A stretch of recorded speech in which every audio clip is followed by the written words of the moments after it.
Black box పేరులోనే black ఉంది కదా అని ఇది నల్ల రంగులో ఉంటుంది అనుకుంటే పొరపాటే.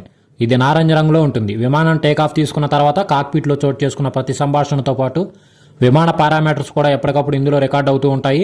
అంటే ఒకవేళ విమానం ప్రమాదం జరిగితే అధికారులు ముందుగా బ్లాక్ బాక్స్ కోసం ప్రయత్నిస్తారు. దీని ఆధారంగానే ప్రమాదంపై దర్యాప్తు చేస్తారు.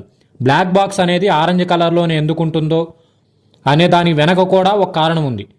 ప్రమాద సమయాల్లో ఒకవేళ మంటలు చెలరేగితే అన్నీ తగలబడిపోయే అవకాశం ఉంది.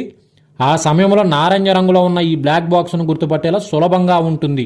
అందుకే బ్లాక్ బాక్స్కు ఆరెంజ్ కలర్ ఉంటుందని విశ్లేషకులు చెప్తూ ఉంటారు. బ్లాక్ బాక్స్ వెనుక భాగంలోనే ఎందుకు అమరుస్తారు? ఇక బ్లాక్ బాక్స్ను ప్రతికూల వాతావరణంలో కూడా దృఢంగా ఉండేలా డిజైన్ చేస్తారు. అధిక ఉష్ణోగ్రతలను తట్టుకునేలా, నీటిలో మునిగిన ఎలాంటి డేటా ధ్వంసం కాకుండా ఉండేలా అన్ని జాగ్రత్త చర్యలతో పాటు దీన్ని డిజైన్ చేస్తారు.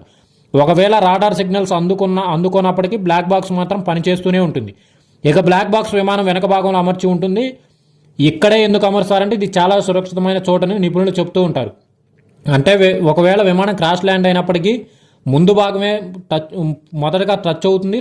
వెనక భాగం టచ్ అవ్వటం అనేది చాలా రేర్గా ఉంటుంది. కాబట్టి వెనక భాగంలోనే బ్లాక్ బాక్స్ను అమరుస్తారు. అదే కాక్పిట్ అయితే ఎక్కువగా ధ్వంసమయ్యే ఛాన్స్ ఉంటాయి. విమానంలో ఎంతోమంది ప్రాణాలు ఉంటాయి కాబట్టి బ్లాక్ బాక్స్ తప్పనిసరిగా ప్రతి విమానంలోనూ ఉండాలనేది విమానయాన రంగంలో ఒక చట్టంగా రూపొందించుకున్నారు. బ్లాక్ బాక్స్లో 2 కాంపోనెంట్స్ ఉంటాయి. ఒకటి ఫ్లైట్ డేటా రికార్డర్ ఎఫ్డిఆర్, రెండోది cockpit voice recorder CVR. FDR విమానంకు సంబంధించి పూర్తి సమాచారాన్ని నిక్షిప్తం చేసి ఉంచుతుంది. అంటే ఎంత ఎత్తులో విమానం ప్రయాణం చేస్తుంది, దాని వేగం ఎంతలో ఉంది, ఇంధనం ఉందా లేదా, ఎంత ఉంది, ఇంధనం థ్రస్ట్ లాంటి ముఖ్య పారామీటర్ల సమాచారం స్టోర్ చేస్తుంది ఎఫ్డిఆర్. అంతేకాదు విమానం ప్రతి కదలికను రికార్డ్ చేస్తుంది. అలాగే ల్యాండింగ్ గేర్ ఎప్పుడు వేశారు, ల్యాండింగ్ గేర్ వేయడంలో ఏమైనా జాప్యం జరిగిందా లేదా పాక్షికంగా ధ్వంసమైందా అలాంటి అంశాలను కూడా ఎఫ్డిఆర్ రికార్డ్ చేస్తుంది.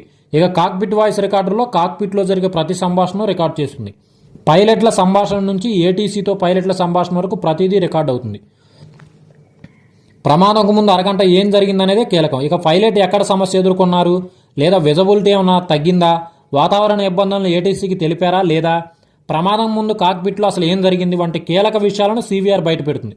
సివిఆర్ అందించే ప్రతి నివేదిక ఆధారంగానే ఇది సాంకేతిక సమస్య విమానం ప్రమాదం జరిగిందా లేదంటే మానవ తప్పిదంతో ప్రమాదం జరిగిందా అనే విషయాన్ని దర్యాప్తు అధికారులు ధృవీకరిస్తారు. ఇవన్నీ ఒక మెటల్ బాక్స్లోని మెమరీ బోర్డుపై స్టోర్ అయి ఉంటాయి. ప్రమాదం జరిగిన తర్వాత దీన్ని వెలికితీసి డీకోడ్ చేస్తారు. బ్లాక్ బాక్స్లో 13 గంటల పాటు నిడివి ఉంటుంది. ఈ డేటా మొత్తాన్ని తీయటానికి 10 నుంచి 15 రోజులు పట్టే సమయం కూడా ఉంటుంది. అయితే క్రాష్ అయిన సమయంలో మాత్రం ప్రమాదంకు ముందు అరగంట ముందు ఏం జరిగిందన్న సమాచారం మాత్రమే విశ్లేషణకు పనికొస్తుందని విశ్లేషకులు చెప్తూ ఉంటారు.